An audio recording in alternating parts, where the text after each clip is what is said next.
नमस्कार, आप देख रहे हैं खबर एक्सप्रेस। चलिए जानते हैं आज की 10 बड़ी खबरें। भारत से हार के बाद पाक बल्लेबाज सिद्रा अमीन का गुस्सा, आईसीसी ने सुनाई फटकार। भारत के खिलाफ मुकाबले में आउट होने के बाद गुस्से में बैट पटकने पर पाकिस्तानी बल्लेबाज सिद्रा अमीन मुसीबत में फंस गई हैं।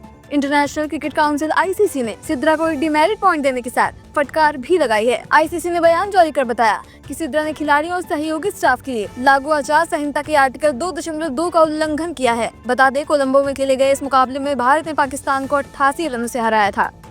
बिहार विधानसभा चुनाव की तारीखों का ऐलान, 2 चरणों में होंगे मतदान। बिहार की 243 विधानसभा सीटों पर अब 2 फेज में वोटिंग होगी। चुनाव आयोग ने सोमवार शाम प्रेस कॉन्फ्रेंस में बताया कि मतदान 6 और 11 नवंबर को होगा, जबकि नतीजे 14 नवंबर को घोषित किए जाएंगे। पूरी चुनाव प्रक्रिया 40 दिन तक चलेगी। पहले चरण की वोटिंग छठ पूजा के 8 दिन बाद होगी। सभी राजनीतिक दलों ने आयोग से दिवाली और छठ के बाद चुनाव कराने की मांग की थी, जिसे स्वीकार कर लिया गया है। पटना मेट्रो की शुरुआत सीएम नीतीश कुमार ने दिखाई हरी झंडी। बिहार विधानसभा चुनाव के ऐलान से पहले पटना मेट्रो की शुरुआत हो गई है। सोमवार को मुख्यमंत्री नीतीश कुमार ने मेट्रो को हरी झंडी दिखाकर रवाना किया और खुद भी सफर किया। इस दौरान डिप्टी सीएम सम्राट चौधरी और विजय सिन्हा भी उनके साथ रहे। पहले फेज में मेट्रो 4.5 किलोमीटर की ट्रैक पर चलेगी, जिसमें 3 स्टेशन होंगे। किराया 15 रुपए रखा गया है। आम जनता के लिए मेट्रो सेवा 7 अक्टूबर से सुबह 8 बजे से रात के 8 बजे तक उपलब्ध रहेगी। मुख्यमंत्री ने इस मौके पर बीरी रोड पर 6 अंडरग्राउंड टनल का भी शिलान्यास किया। धीरेन्द्र शास्त्री का बड़ा बयान, ममता बनर्जी के रहते बंगाल में नहीं करेंगे कथा। समझ गए हम किसकी बात कर रहे हैं? नाम नहीं लेना चाहिए। लो, परमिशन ही कैंसिल हो गई। दूसरी जगह परमिशन नहीं मिल रही, जहां थी वहां पानी भर गया। बागेश्वर धाम के पीठाधीश्वर पंडित धीरेन्द्र शास्त्री ने बड़ा बयान देते हुए कहा कि जब तक ममता बनर्जी पश्चिम बंगाल की मुख्यमंत्री हैं, वो वहां कथा नहीं करेंगे। शास्त्री ने बताया कि उनकी 10 से 12 अक्टूबर तक कोलकाता में होने वाली हनुमंत कथा की परमिशन दीदी ने रद्द कर दी। बारिश का हवाला देकर कार्यक्रम की अनुमति कैंसिल कर दी गई है और किसी दूसरी जगह भी अनुमति नहीं मिली। इस वजह से धीरेन्द्र शास्त्री ने फिलहाल कथा को स्थगित करने का फैसला लिया है। सीएम योगी का दिवाली गिफ्ट, सफाई कर्मियों को सीधे अकाउंट में मिलेगी सैलरी। दिवाली से पहले सीएम योगी आदित्यनाथ ने यूपी के सफाई कर्मचारियों को बड़ी सौगात दी है। काशी में उन्होंने घोषणा की कि अब सफाई कर्मियों को 16 से 20 हजार रुपए महीना सीधा उनके बैंक अकाउंट्स में मिलेगा, जिससे अब कोई उनका शोषण नहीं कर पाएगा। इसके साथ ही सभी सफाई कर्मचारियों के आयुष्मान कार्ड बनाए जाएंगे, जिसमें वे 5 लाख रुपए तक का मुफ्त इलाज करा सकेंगे। योगी ने कहा कि दीपावली पर हर स्वच्छता कर्मी को मिष्ठान दिया जाएगा और हर गरीब के घर में दिया जलेगा। मिशन शक्ति कार्यक्रम में उन्होंने महिलाओं के सम्मान पर भी जोर दिया और सफाई कर्मियों पर पुष्प वर्षा कर उनका सम्मान किया।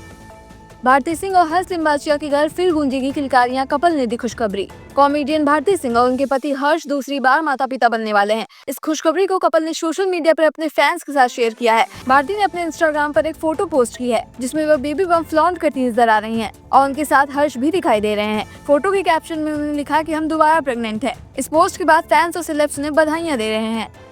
दार्जिलिंग में बारिश से तबाही, अब तक 28 की मौत, कई लापता, सड़क और रेल संपर्क टूटा। पश्चिम बंगाल के दार्जिलिंग में रविवार को तेज बारिश के बाद हुई भूस्खलन से मरने वालों की संख्या बढ़कर 28 हो गई है, जिनमें 7 बच्चे शामिल हैं। कई लोग अब भी लापता बताए जा रहे हैं।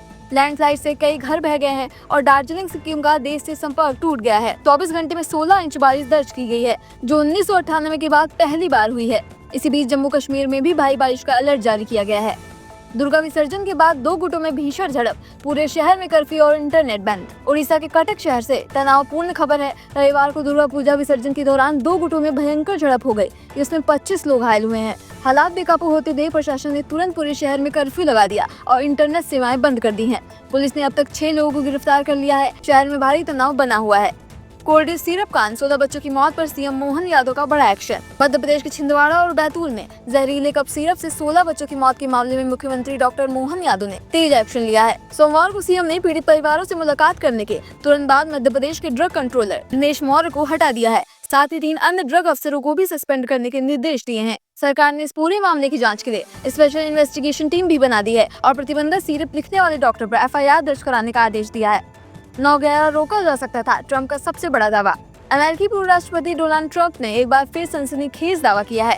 उन्होंने कहा कि 9/11 आतंकी हमला रोका जा सकता था अगर उनकी बात मान ली जाती। ट्रंप ने दावा किया कि उन्होंने हमले से 1 साल पहले ही अपनी किताब में ओसामा बिन लादेन को अमेरिका के लिए खतरा बताकर चेतावनी दी थी। उन्होंने कहा कि किसी ने मेरी बात नहीं सुनी, मुझे इसका थोड़ा क्रेडिट लेना होगा। ट्रंप ने इस दावे के साथ ही नौसेना सील्स की तारीफ की, जिन्होंने बिन लादेन को मार गिराया था।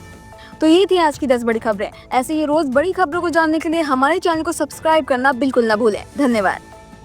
एशिया कप ट्रॉफी विवाद, PCB चीफ